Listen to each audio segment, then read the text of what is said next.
Praise the Lord. आज 2 तारीख चौथा महीना, हम लोग लैंड स्पेशल का 44वां दिन में है। विषय विश्वास। पढ़ते पहला पतरस 1 अध्याय 7 वचन। और यह इसलिए है कि तुम्हारा परखा हुआ विश्वास, जो आग से ताए हुए नाशमान सोने से भी कहीं अधिक बहुमूल्य है, यीशु मसीह के प्रकट होने पर प्रशंसा और महिमा और आदर का कारण ठहरे। Hallelujah, hallelujah. ये वचन अपोस्तल पाउल बोल रहा है। किसको बोल रहा है? सताए हुए विश्वासियों को बोल रहा है। तितर बितर हो गए हुए विश्वासी से बात कर रहा है। जब पतरस सेवा कर रहा था, उस समय में यहूदी लोग, रोमी लोग, ख्रिस्ती लोगों को, जो कोई यीशु क्रिस्त में विश्वास करते हैं, उन लोगों को पकड़ के जिंदा जला देता था। इतना ही नहीं, उनका मांस कुत्तों के आगे डालता था खाने के लिए। मतलब यहूदी लोग, रोमी लोग, ख्रिस्ती लोगों का विरोध में किसी किसी को पकड़ पे क्रूस पे चढ़ा देता था।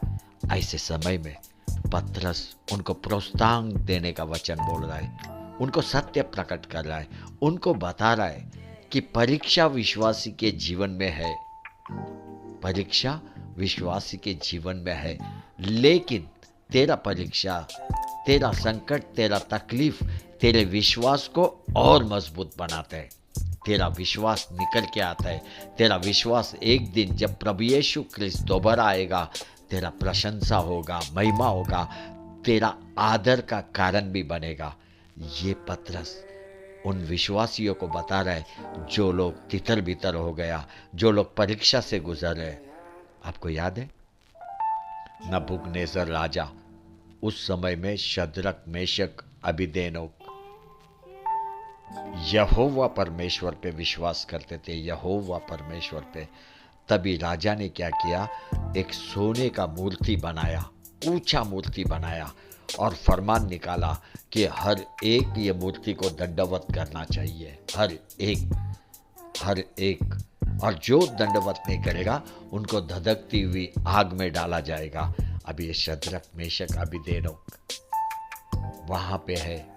उसी समय में जब राजा ने फरमान निकाला, सभी ने दंडवत किया, लेकिन ये तीनों खड़ा रह के एक शब्द बोला। सुनते, दानियल का किताब 3 अध्याय 12 वचन।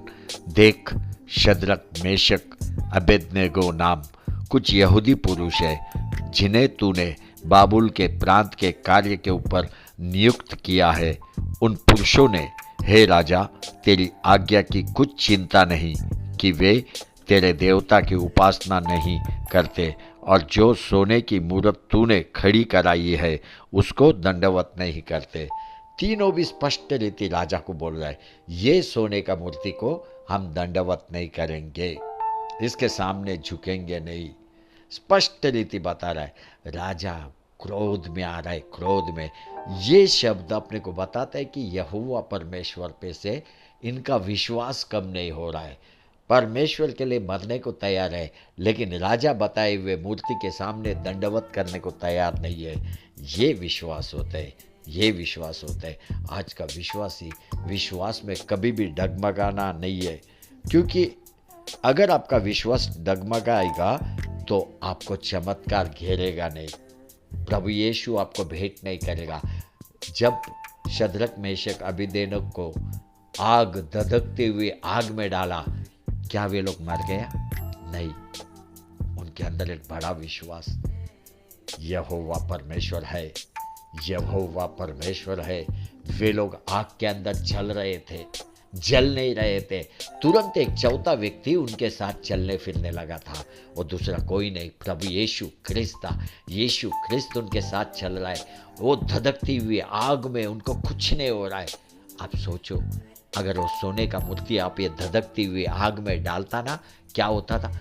पूरा मूर्ति पिघल जाता, पूरा मूर्ति, उसका आकार बिगड़ जाता, वो पूरा सोना जमीन पे चला जाता। लेकिन यहाँ पे शद्रक, मेशक, अबेदनगो का एक बाल भी जल नहीं रहा है। देखो, आपका विश्वास अगर डगमगाएगा नहीं, यीशु आपके साथ आएगा। यीशु, उसका चमत्कार आपको घेर लेगा।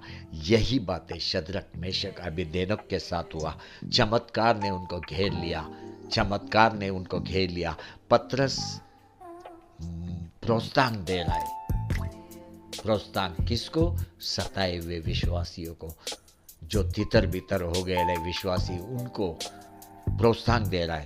पतरस बता रहा है, और यह इसलिए है कि तुम्हारा परखा हुआ विश्वास, जो आग से ताए हुए नाशमान सोने से भी कहीं अधिक बहुमूल्य है, यीशु मसीह के प्रकट होने पर प्रशंसा और महिमा और आदर का कारण ठहरे। हालेलुया, हालेलुया, आमेन, आमेन, आमेन।